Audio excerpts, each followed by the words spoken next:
guys.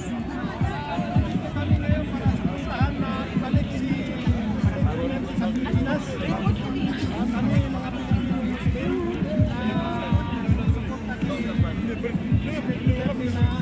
ibalik siya sa Pilipinas. Let him back home. Ano ang panawagan niyo sa administrasyon natin ngayon? Ito may Masasabi lang namin is hindi ganyan ang laban sa politika. Dapat yung tapat na Picture lang, saglit lang, tapos itago agad. hindi yung katulad ng ginawa nila ngayon na para nilang kinidnap ang aming presidente para dalhin sa Hague. Mensahe mo kay Lakasan mo lang ang loob mo, nandito kami sa likod mo. Kami susuporta hanggat sa dulo ng matapos yung problemang ito. ikaw. Duterte!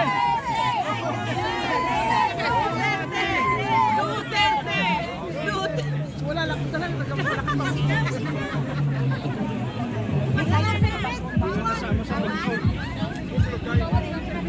Bawal pag walang permit.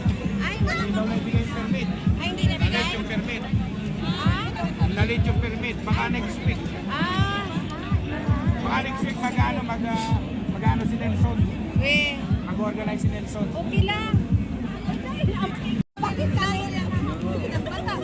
Bakit ko alam na na? Lalo na hindi ko alam. Di ba yung mga ibang sundalo Hindi maganda. Pag nakuha siya, kabilaan tayo, hilahin. Kasi kami hilahin, di ba? Ayun, sabi niya nga, yung ano, hindi niya habang buhay. Pero ang buhay niya, isa-serve niya raw kay President. Sino?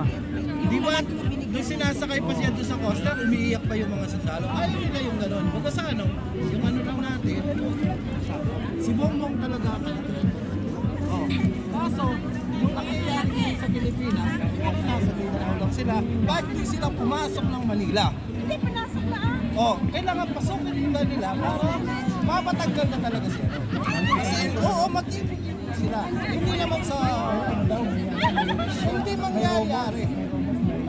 Kasi, yung mga Lieutenant General, nag-uusap-usap na sila, nag-meeting sila. Bakit nila masasabi na magkakaroon sila? Marami siyang ano. Kasi mali yung ginagawa nila. Kaya yan si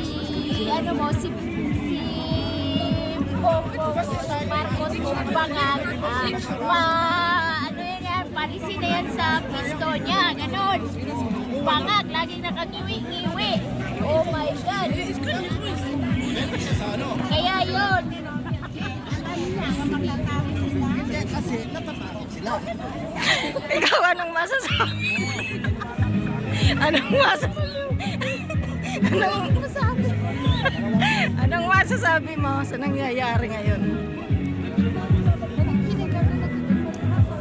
Huwag kang makinig, magsalita ka.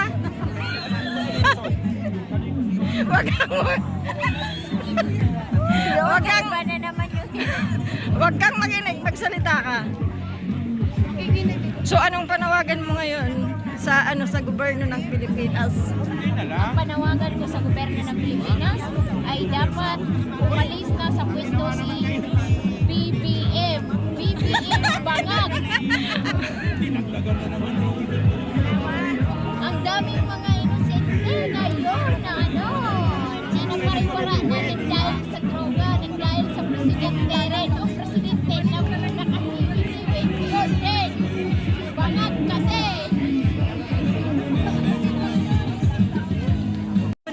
Kuya Rizky, ayusin mo ang vlog mo, Kuya Rizky, para ma-straight. Masyadong mahaba ate sa iyo, ate. Bababa lang. Kuya, bike mo, kuya. Ano-ano kundi.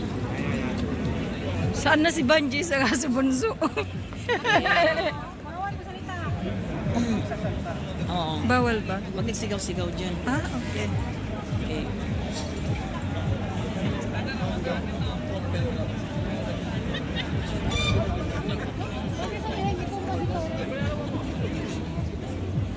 Diwata. Photo ha, sandali. Photo off. Ayan, okay. Lahat dito harap. Kamay.